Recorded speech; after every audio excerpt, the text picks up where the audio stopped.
Assalamualaikum warahmatullahi wabarakatuh. Salam sejahtera untuk kita semua. Saya Aini Gusmira, salah satu pengajar mata kuliah farmakologi dasar.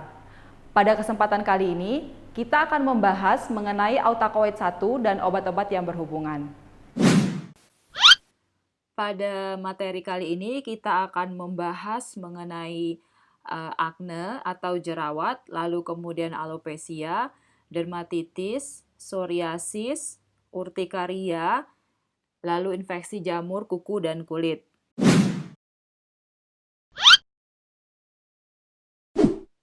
Yang pertama, kita akan membahas jerawat atau akne. Terdapat 4 faktor penting dalam pembentuk lesi jerawat, diantaranya meningkatnya produksi sebum, terjadinya pengelupasan keratinosit, lalu terdapatnya pertumbuhan bakteri, dan juga terjadinya inflamasi. Gambar bagan di samping merupakan bagan dari patogenesis jerawat.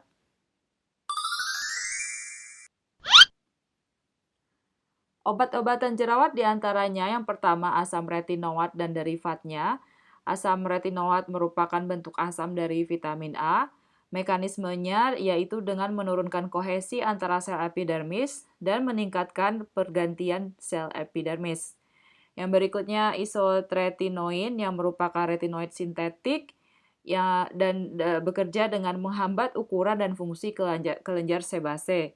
Lalu ada benzoil peroksida yang merupakan antimikroba dan juga bersifat peeling dan komedolitik. Obat berikutnya adalah azelaic acid atau asam azelat yang berfungsi sebagai antimikroba dan menghambat konversi testosteron menjadi dihidrotestosteron. Lalu ada brimonidin yang merupakan agonis alfa-adrenergic dan bekerja mengurangi eritema melalui efek vasokonstriksi. Selain itu, untuk mengatasi jerawat juga digunakan antibiotik topikal diantaranya clindamycin, erythromycin, metronidazole, ivermectin, sodium sulfacetamide, dan dapsone. Lalu obat-obatan lain yang digunakan seperti kortikosteroid oral, asam salisilat, lalu kemudian antiandrogen dan juga estrogen. Penyakit berikutnya yang akan kita bahas adalah alopecia yang disebut juga dengan kebotakan dan rambut rontok. Berikut adalah faktor penyebab dari alopecia.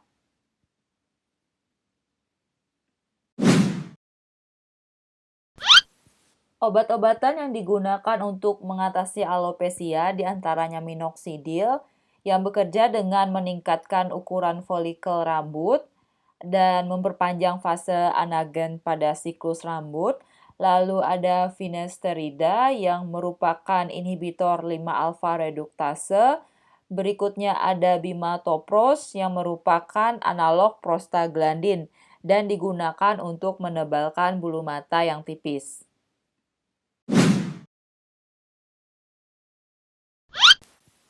Penyakit berikutnya yang akan kita bahas adalah dermatitis atau disebut juga dengan eksim. Dermatitis ditandai dengan adanya inflamasi, iritasi, dan gatal. Terdapat beberapa tipe dermatitis diantaranya atopik, kontak, stasis, disidrosis, eksim tangan, neurodermatitis, dan mumular. Di antara tipe ini, dermatitis yang paling umum terjadi adalah dermatitis atopik, dan yang kedua adalah dermatitis kontak. Obat-obatan yang digunakan untuk mengobati dermatitis diantaranya kortikosteroid yang berfungsi sebagai antiinflamasi, lalu imunomodulator topikal atau inhibitor kalsinerin yang bekerja dalam menghambat aktivasi sel mast dan juga sel T sehingga menghambat mediator inflamasi dan prositokin. Lalu obat-obatan lainnya seperti fototerapi, tar arang, dan pengobatan secara non-farmakologi diantaranya penggunaan moisturizer, humectan, dan juga emolien. Penyakit berikutnya adalah psoriasis, yaitu kondisi di mana tubuh membuat sel-sel kulit terlalu cepat sehingga menyebabkan sel-sel kulit menumpuk dan membentuk patch atau noda pada kulit. Penyebabnya diantaranya sistem imun, yaitu sel T menyerang sel kulit, lalu juga karena faktor genetik atau keturunan. Berikut adalah pemicu dari timbulnya psoriasis. Obat-obatan yang digunakan untuk mengatasi psoriasis, yang pertama topikal, yaitu obat kortikosteroid, lalu ada analog vitamin D3 yang bekerja dalam menghambat proliferasi keratinosit, lalu juga retinoid yang bekerja dengan menormalkan diferensiasi keratinosit yang abnormal, menghambat hiperproliferasi, dan juga membersihkan rembesan materi-materi inflamasi pada plak psoriatik. Lalu kemudian ada antralin yang merupakan antiproliferasi pada keratinosit epidermal dan menormalisasi diferensiasi keratinosit. Lalu juga ada tar arang yang bersifat keratolitik, asam salisilatnya juga bersifat keratolitik, lalu ada inhibitor kalsineurin seperti yang sudah dijelaskan sebelumnya. Lalu ada juga fototerapi atau fotokemoterapi. Terapi ini dapat menghambat sintesis protein dan asam nukleat sehingga menurunkan proliferasi keratinosit epidermal. Terapi ini menggunakan radiasi elektromagnetik non-ionisasi seperti UVA dan UVB. Pengobatan psoriasis secara sistemik diantaranya dengan menggunakan acitretin, lalu siklosporin, methotrexate, inhibitor TNF-alpha, alevasep, ustekinumab, dan secukinumab.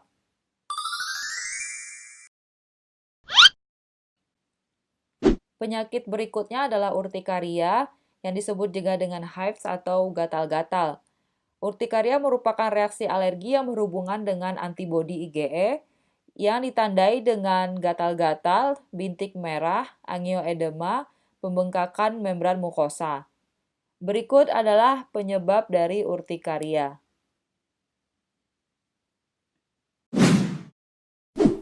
Obat-obatan yang digunakan untuk mengatasi gejala urtikaria diantaranya antihistamin, yang cara kerjanya dapat dilihat pada video Autacoid 1, lalu kortikosteroid, Dapsone, yang kedua obat ini sudah dijelaskan pada slide sebelumnya, lalu ada omalizumab yang merupakan anti-IgE, dan juga obat-obatan antiinflamasi lainnya.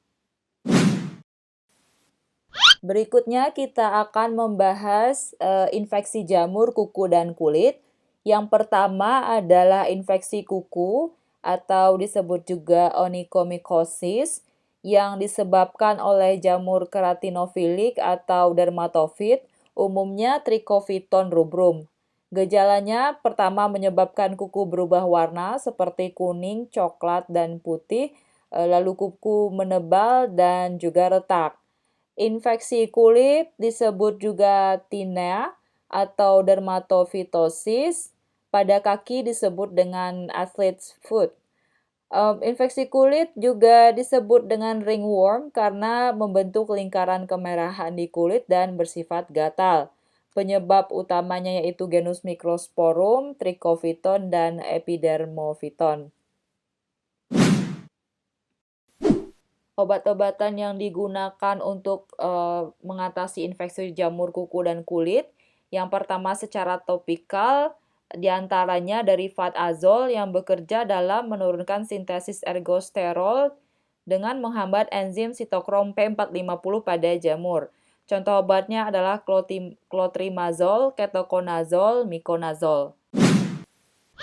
Berikutnya adalah cyclopyroxolamin yang bekerja dengan menghambat pengambilan makromolekul yang esensial untuk metabolisme jamur dan pertumbuhan jamur. Obat ini bekerja pada membran. Lalu ada tafamidol yang bekerja dengan menghambat sintesis protein. Lalu ada alil amin seperti naftifin dan terbinafin yang bekerja sebagai inhibitor selektif squalene epoksidase, yaitu enzim utama untuk sintesis ergosterol. Berikutnya ada butenafin yang bekerja mirip dengan alil amin. Lalu ada tolnaftat yang mekanismenya belum terlalu dikenal, namun kemungkinan mekanismenya melalui penghambatan squalene epoksidase, yaitu enzim yang digunakan untuk sintesis ergosterol. Untuk obat-obatan oral digunakan derivat azol, kemudian terbinafin, yang kedua mekanismenya sudah dijelaskan pada obat topikal. Lalu berikutnya adalah griseofulvin yang bekerja dengan menghambat asambli mikrotubul sehingga menghambat mitosis dari jamur. Demikianlah materi singkat mengenai autakoid 2 dan obat-obat yang berhubungan. Semoga dapat dipahami. Salam sejahtera untuk kita semua. Assalamualaikum warahmatullahi wabarakatuh.